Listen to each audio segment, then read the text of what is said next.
Buenas noches, amigos y amigas. Bienvenidos a esta nueva edición de Diálogos desde nuestro sur. Esta vez vamos a hablarles sobre historia de la crisis mundial.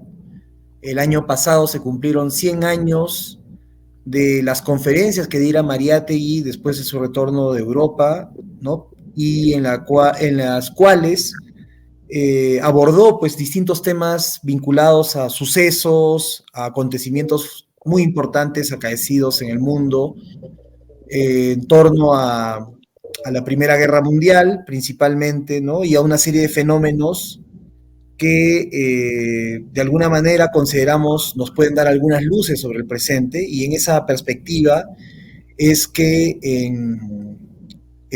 tanto nuestro sur como el archivo Mariátegui organizamos un curso, ¿no? Un curso, un espacio de reflexión, de lectura sobre estas conferencias, y para poder hablar sobre estos temas, porque nos parece pertinente también, porque creo que han sido jornadas bastante fructíferas que se desarrollaron el año pasado y también este año, y de hecho ahora hemos convocado también a un concurso de ensayos en torno a este tema. Hemos invitado a Eduardo Cáceres, que junto a Ricardo Portocarrero y Ana Torres han sido de los animadores, digamos, de estas discusiones, de este curso, ¿no? Buenas noches, Eduardo, bienvenido a Diálogos desde nuestro sur, y también contamos aquí con la presencia de Carlos Rivera de Praxis, con quienes también estamos desarrollando estos diálogos, ¿no? Buenas noches, Eduardo, ¿qué tal? ¿Cómo estás? Buenas noches, Álvaro. Aquí, listo para conversar sobre estas actividades que hemos desarrollado a lo largo de varios meses, ¿no? Y que creo que, como tú bien has dicho, pues, en el contexto en el que estamos, tienen una relevancia significativa, ¿no? Entonces, a disposición para iniciar la conversación, y saludos también a Carlos Rivera, que nos ha acompañado desde el principio en este esfuerzo, y que aporta sobre todo su talento como editor en este proceso de reflexión sobre José Carlos. Gracias, Eduardo. Bueno, entonces, como primer tema que queríamos plantearte era ¿por qué leer a Mariátegui después de 100 años, ¿no? Algo similar hicimos con Lukács, que publicamos un libro recientemente. ¿Por qué estos autores nos pueden decir estos revolucionarios, además no solo son autores, nos pueden decir algo 100 años después? ¿Por qué hacer un curso como este? ¿Qué es lo que ha motivado a hacer este curso, que además va a rematar en la edición de un libro y en este concurso? Bueno, sí, yo creo que más allá de los textos que hemos estado leyendo y comentando, la relevancia de leer a José Carlos Mariátegui hoy se puede argumentar desde diversas perspectivas, ¿no? En primer lugar, no son pocas las similitudes entre la situación de crisis global que le tocó afrontar a él y a quienes lo acompañaron en su proyecto durante la década del 20, con la situación que nos toca afrontar hoy en medio de esta tremenda crisis múltiple en la que está el mundo contemporáneo. Eso en primer lugar. O sea, hay similitudes que siempre hay que manejar con cuidado para evitar generalizaciones apresuradas, interesantes, ¿no?, entre el mundo de la década del 20 del siglo pasado y el mundo de la década del 20 del siglo XXI. Pero en segundo lugar, creo que además de esto, incluso si no hubiesen estas similitudes, creo que la capacidad analítica, la capacidad interpretativa de José Carlos, que ciertamente se nutre de la capacidad que el marxismo tiene en general para entender y analizar las contradicciones de la sociedad capitalista, de la sociedad burguesa, del mundo moderno, es particularmente relevante hoy, porque él fue capaz de desentrañar procesos muy complejos, como los que vivimos hoy, y encontrar los hilos conductores para una interpretación no solo de la realidad nacional que se plasmó en su obra más célebre, Los 7 ensayos, sino de la situación global, ¿no? Mariátegui es ciertamente el autor peruano que más ha trabajado y que ha reflexionado y ha producido durante todo este siglo, el siglo que nos separa de él. Creo que no hay otro que lo haya hecho con el mismo volumen y con la misma intensidad y calidad. Digo, el que más ha producido sobre situación mundial, ¿no? en términos de análisis, ¿no? Creo que no hay otro peruano. Y creo, incluso me atrevería a decir que a nivel de América Latina, incluso más allá del marxismo, ¿no? En general, pensadores, autores latinoamericanos que hayan seguido, reflexionado y cotidianamente y producido sobre su contexto internacional, su contexto global, me parece que difícilmente encontraríamos, ¿no? Quizás algún especialista en temas internacionales de alguna universidad, pero ciertamente la aproximación de Mariátegui era mucho más amplia, ¿no? Más política y cultural también. Entonces creo que hay estas dos razones, ¿no? Ciertas similitudes que pueden haber entre los momentos históricos que nos toca vivir, el que vivió él, pero sobre todo la enorme potencia analítica, interpretativa y de propuesta transformadora que demostró en su tiempo y que creo que hoy, si no la utiliza para afrontar los problemas de hoy, no va a ser tremendamente útil, ¿no? Creo que en la lectura que hemos hecho, esto de alguna manera ha quedado ratificado, ¿no? De acuerdo. ¿Carlos? Sí, sobre lo mismo que menciona Eduardo, ¿no? Para empezar, ha sido bastante interesante compartir estos dos ciclos de estudio que ha, por supuesto, organizado nuestro sur junto con el Archivo Mariátegui, volver a estudiar estas 18 conferencias, ¿no? Que se dan, por supuesto, a la llegada de Mariátegui de su exilio en Europa. Llega en el 23, y ahí nomás fresquito, ¿no? Se le convoca a la Universidad Popular Manuel González Prada y a desarrollar esta visión que él tiene sobre lo que está pasando a nivel mundial. Y es clarísimo en las primeras conferencias cómo se ve la intención de Mariátegui en no solamente dar información, sino también el hecho de ver que faltan herramientas, faltan organizaciones que pongan al proletariado peruano en conexión con este proceso internacional de revoluciones, de transformación, ante la situación de crisis a nivel internacional que se ve como una oportunidad que en otros lugares del mundo, específicamente en Europa, porque la crisis se da en Europa, se da la oportunidad para poder construir una realidad diferente.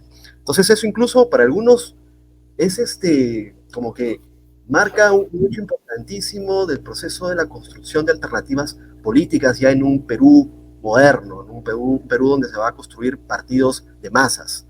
Empieza por supuesto, también de la mano con lo que La Torre va a comenzar a impulsar a nivel regional, a nivel de América Latina, y por supuesto también con lo que Mariátegui después comenzará también a construir, ¿no? Que es el Partido Socialista. Entonces, en ese sentido, creo que este proceso que hace Mariátegui, informando al proletariado, incentivando una organización no solo sindical, porque ahí está el debate con los anarquistas también en el momento, es también comenzar a ver la alternativa política, ¿no? En ese sentido, creo que justo con lo que menciona Eduardo, la importancia de tener una claridad de la escena mundial, que ver no solamente el método de Mariátegui para poder entender esa realidad, sino también cuánto de esa realidad hasta hoy se conserva o, digamos, encontramos similitudes. En ese sentido, creo que valdría la pena, pues, también profundizar en algunas de las ideas centrales que menciona Mariátegui en cada una de las 18 conferencias en relación a nuestro tiempo, o sea, lo que estamos viviendo hoy en día. Hoy en día siguen habiendo guerras, la ley del valor sigue, digamos, desarrollándose de manera brutal, ya no solamente atenta contra el ser humano, específicamente las clases populares, sino también contra la propia naturaleza como tal, ¿no?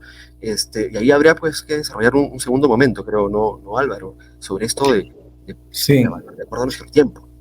Sí, de hecho, digamos, en lo particular, he tenido una lectura de Mariátegui más, si se quiere, doctrinaria, ¿no?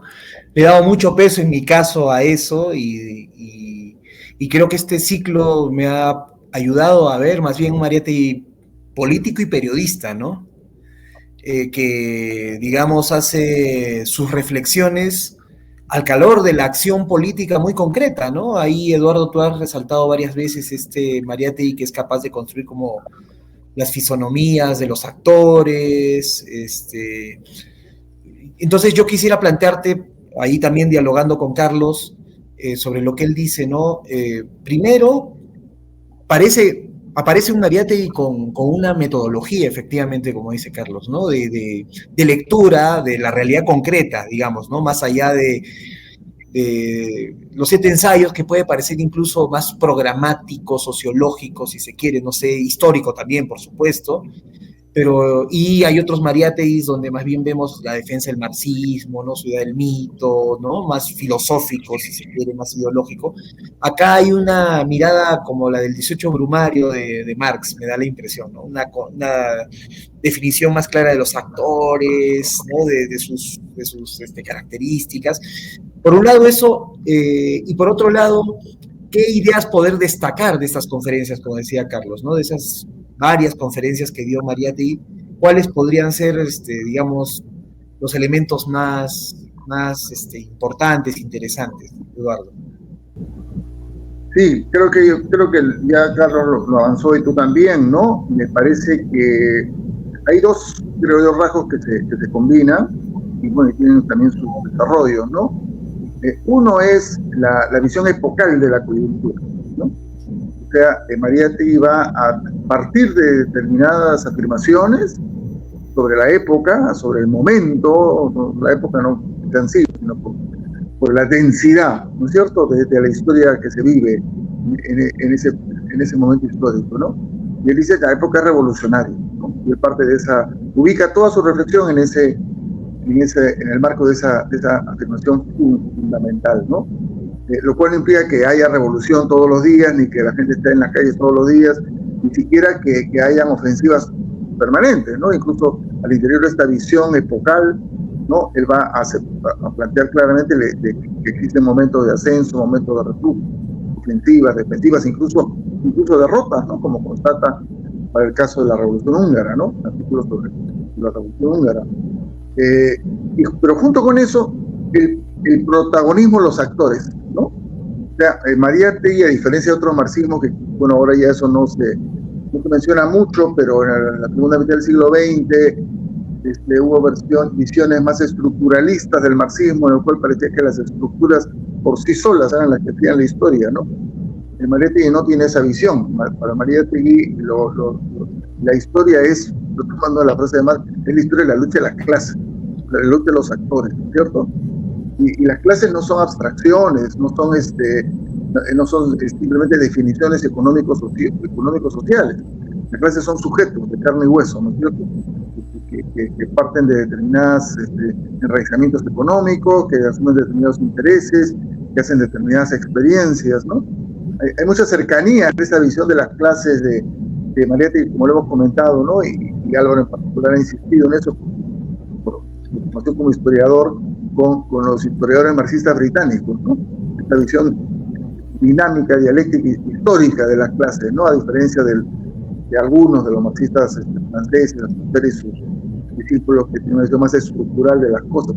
Entonces, esta visión de los actores me parece que es central, y no solo de los actores colectivos sociales, sino de los individuos, ¿no? Que personifican, que lideran, que acaudillan incluso a los actores sociales. Entonces, y ahí funciona, ahí creo que le sirve mucho a Mariátegui su formación, su experiencia como periodista, ¿no?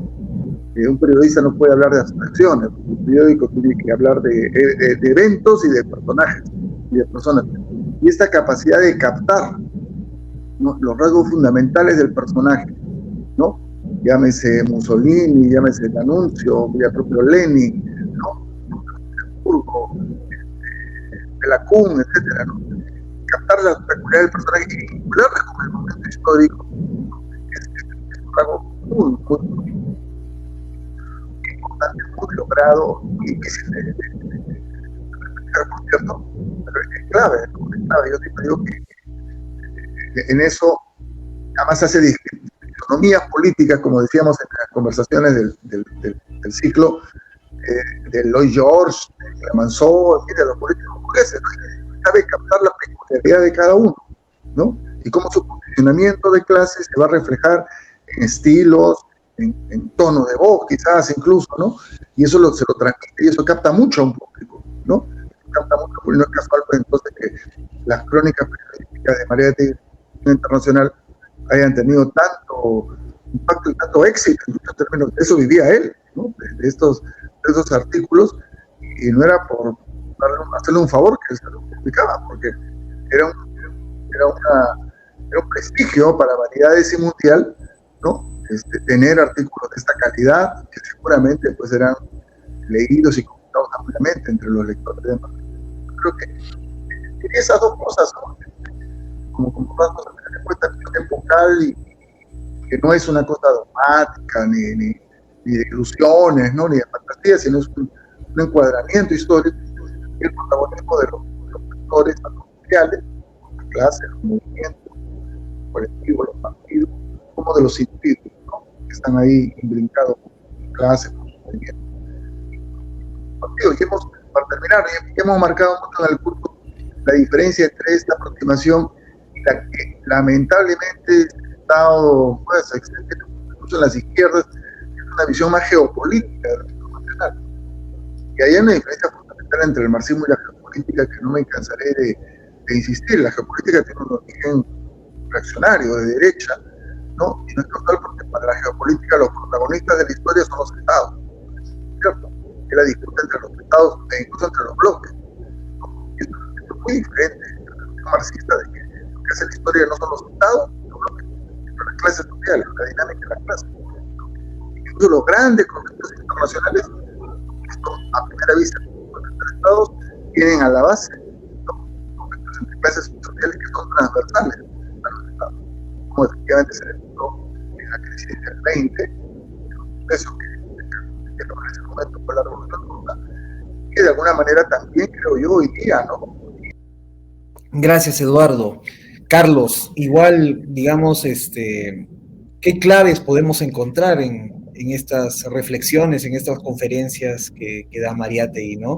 Tal vez ya tratando de entrar a abordar nuestra época, ¿no? Que creo que es importante también, ¿no?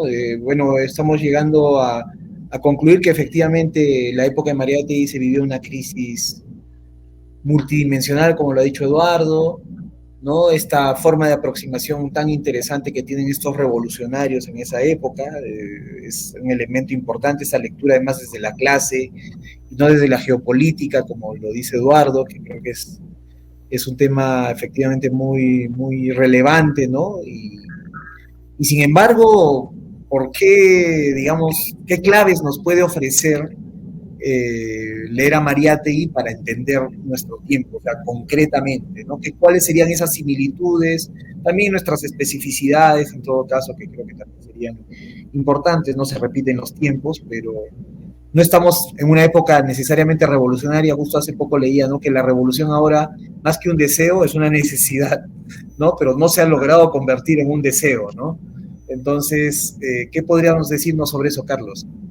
Sí, si uno puede tomar estas conferencias y ver que, por un lado, no hay un interés más histórico, más de recoger información de lo que estaba pasando en esa etapa de la historia universal y de acuerdo a sacar lecciones, y ver que como que eso ya pasó. O sea, esa situación ya fue superada, pero al momento de estudiar, al momento de leer, de informarnos, de ver lo que Mariátegui estaba proponiendo, pues resulta ser muy contemporáneo a nivel de ciertas, no sé si recomendaciones o la forma en la cual analiza la realidad, pero también cuestiones más generales como que podrían, no sé, no llegar a, de repente, muy rígido esto de verlo como cuestiones de principio, pero por ejemplo la construcción de procesos.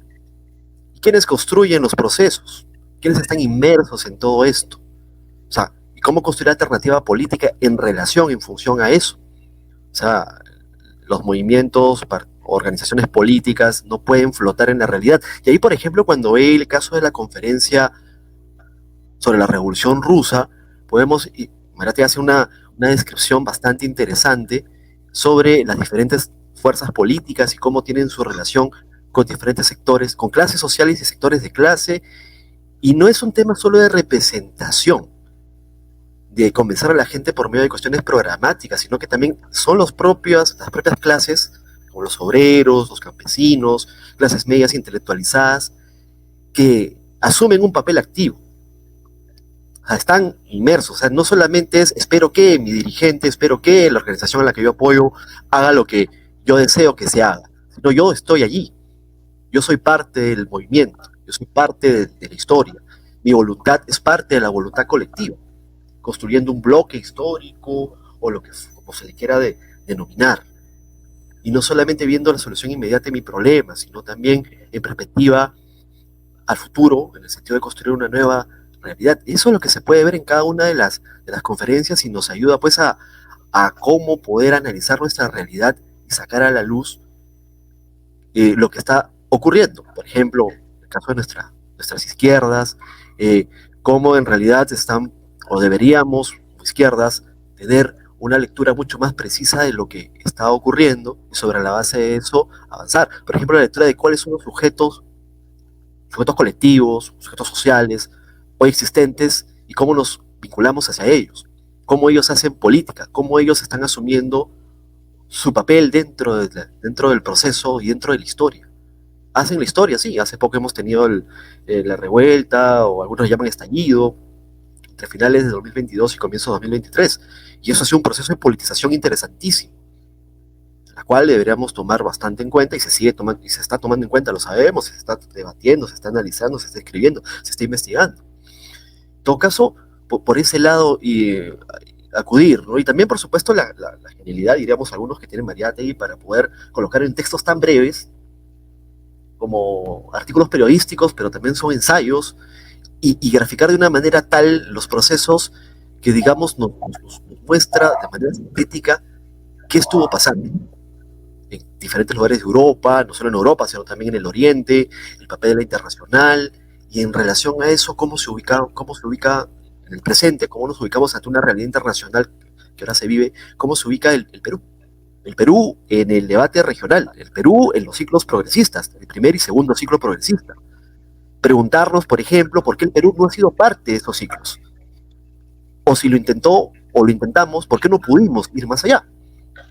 Entonces, eso tiene que ver, por supuesto, con un balance, una evaluación, no solo de lo inmediato, sino porque también tenemos un pasado un tanto inmediato o no tan inmediato, que involucra sacar lecciones.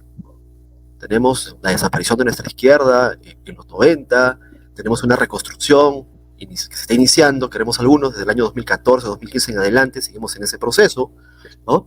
Y incluso este evento y otros eventos más en los que están promocionando Nuestro Sur y también el archivo, es parte de ese proceso de reconstrucción de la memoria, pero no del pasado, sino también ver que tenemos, por supuesto, un Mariátegui, tenemos una serie de intelectuales de la generación del centenario, del primer centenario de la independencia del Perú, estamos en el segundo centenario, estamos en el bicentenario, y en relación a eso incluso cae muy a pelo estudiar, cae muy bien estudiar, volver a estudiar este tipo de textos, ¿no? Entonces, son un montón de cosas, vemos hay un montón de dimensiones inmediatas del presente y del pasado, que podemos, digamos, encarrilarse en un solo hilo conductor, de ver cómo se ha venido trabajando, y ahí veo pues que la coincidencia es, por ejemplo, el problema, una de las coincidencias importantes, voy a eso, es el tema del debate sobre el problema nacional. El problema nacional es importantísimo, y toda la generación, o las generaciones intelectuales, digamos, quien tiene un papel importante en eso es Manuel González Prada, cuando ve el problema de la nación, o sea, ¿qué es la nación? ¿Qué es el Perú?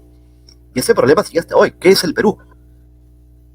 El problema del indígena, el problema del indio es el problema que recorre todo el siglo XX y toda la historia republicana, y hoy sigue siendo ese problema. Sigue siendo el problema de la comunidad campesina, existe o no existe la comunidad campesina.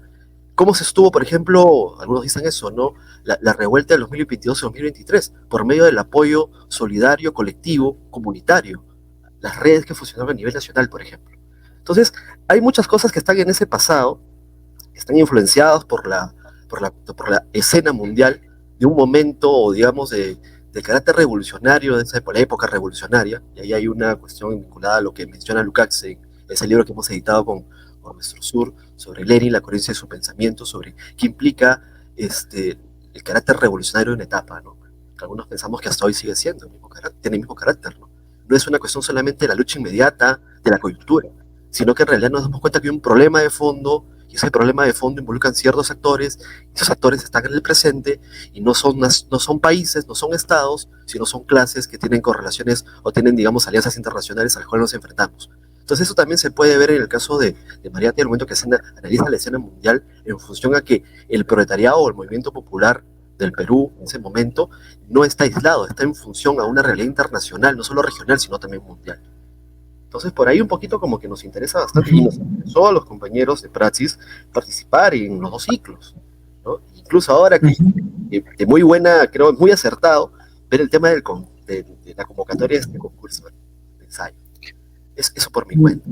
Bien, Carlos. Ya estamos llegando al final de este programa. En la misma onda de Carlos, Eduardo, ¿no? A mí, por ejemplo, hay algunas ideas que me parecen claves para entender nuestro tiempo también, ¿no? Más allá de las similitudes de la época, del tiempo. Por ejemplo, esta idea de guerra total, creo que es, ¿no? Por ejemplo, ¿no? Y este peso que tienen las ideas y la cultura para la derrota alemana, que identifica a Mariátegui en, ¿no?, esta mirada wilsoniana, en este discurso wilsoniano que finalmente, digamos, es tan fundamental para que haya una desmoralización de las tropas alemanas, más allá de sus debilidades bélicas, que no eran tan grandes, ¿no es cierto?, sino más bien ahí como producto de esa campaña, ¿no?, de ponerte al lado de la civilización o de, no sé, pues del retroceso, en fin, creo que Wilson logra hacer eso y vemos ahí como hay una guerra total, ¿no? O sea, que moviliza todo y quiere movilizar todo. O sea, eso es, a mí me parece es un concepto bien. Y el otro concepto que yo rescataría, además de lo que por supuesto Carlos ha dicho y que nos trae ayuda a ver por qué es vigente discutir a Mariátegui, está la idea de la crisis civilizatoria, ¿no? ¿Qué implica esa crisis civilizatoria?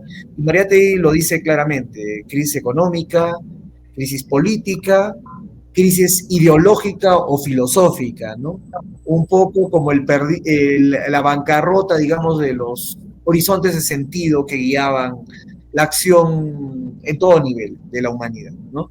Entonces, a mí me parece bien interesante eso porque creo que algo de eso estamos viviendo en un escenario similar, además de, obviamente, la confrontación entre los imperialismos y también, por supuesto, la persistencia de la lucha de clases, que, bueno, quiere ser ocultada, pero existe y persiste, ¿no? Eduardo, ¿qué nos podrías decir ya para terminar esto? Y también, por supuesto, comentarnos un poquito sobre el concurso y ya con eso podemos ir cerrando la reunión. No, totalmente de acuerdo que, entre otros, ¿no?, son particularmente importantes estos conceptos que ha resaltado Carlos y que acaba de resaltar Álvaro, ¿no? El propio tema nacional es un tema, pues, que está en el trasfondo de la Gran Guerra, de la Primera Guerra Mundial, y que estalla por todos lados al terminar la guerra, ¿no? Con la descomposición del Imperio Austrohúngaro, la descomposición del Imperio Otomano, ¿no?, la fragmentación, debilitamiento del Imperio Alemán, la propia redefinición, la caída del Imperio zarista y la redefinición interna de las repúblicas, etcétera, ¿no? O sea, ahí hay, ¿no?, es buena la vinculación que ha hecho Carlos entre el tema del problema nacional, que era un problema central de las generaciones estas peruanas, ¿no? Tanto la generación arielista como la generación del centenario y de la generación amautista, digamos así, ¿no? El tema de la guerra total, ¿no?, es algo que se ha reiterado a lo largo del siglo XX, ¿no?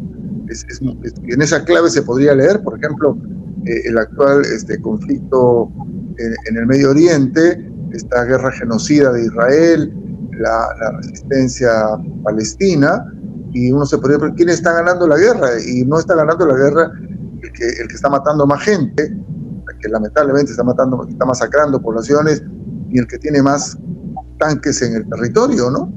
Es mucho más complejo el resultado, si no, bastaría ver en los noticieros internacionales y en los periódicos qué está pasando en las calles y en las plazas del mundo, particularmente el mundo occidental, por cierto, y en las universidades del mundo, ¿no? Y entonces es un ejemplo de guerra total también lo que estamos viviendo en ese caso, ¿no? Y en fin, y todo lo que, la crisis civilizatoria, la crisis filosófica, por supuesto. Entonces son aspectos sobre los cuales hemos conversado y hemos reflexionado. Yo invito a que las personas que no pudieron participar del curso y tienen interés en el mismo, en los temas del mismo, visiten el archivo Mariátegui, ¿no?, los materiales del curso.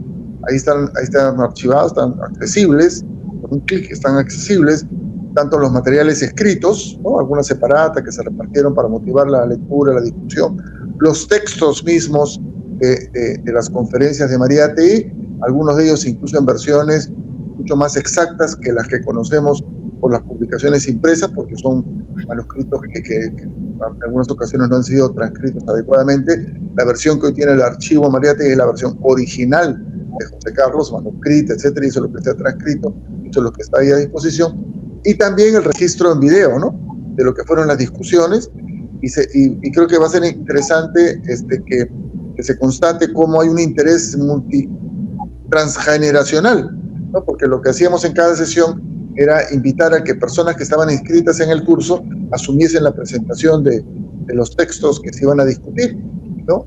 Y ahí vamos a ver la participación de personas de distintas generaciones, distintas procedencias, con opiniones no necesariamente coincidentes, pero todas sí comprometidas con una lectura rigurosa del texto, ¿no? Entonces, a raíz de esto, a raíz de este curso, que como digo, está todo accesible en el archivo Mariátegui, decidimos al final convocar un concurso de ensayo, un ensayo relativamente corto, por ahí están las bases, ¿no? Sobre los temas de las conferencias, ¿no?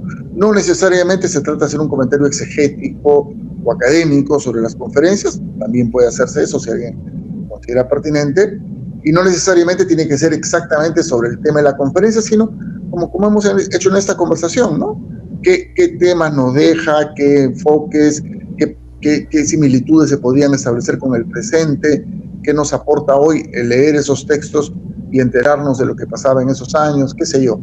Entonces, un poco culminando esta conversación, que yo agradezco la iniciativa de Álvaro y de Nuestro Sur de haberla promovido, quiero invitar a las personas que nos están escuchando a que ojeen, ¿no? Un poco esta historia de la crisis mundial, que es el título que tuvo el librito que se editó en la serie popular de obras de Amaut de José Carlos, y si les sugieren algo esos textos, que elaboren un pequeño ensayo, nos lo hagan llegar y será incluido en este proceso de concurso, ¿no? Cuyo plazo lo hemos establecido hasta el mes de junio todavía, ¿no? Inicialmente lo habíamos previsto un poco antes, pero estamos dando buena parte del mes de junio para recibir los ensayos y sobre esa base establecer un nivel de selección de los mismos e incluirlos en la publicación que queremos hacer, ¿no? Del contenido del ciclo y de estos ensayos entonces complementarios, ¿no? Hasta ahí entonces mi contribución esta noche en esta conversación. Gracias. Sí, agradecerles a Eduardo, a Carlos, la conversación. Ojalá podamos seguir dialogando estos temas que, como muy bien dice Carlos, en realidad también plantea un montón de discusiones.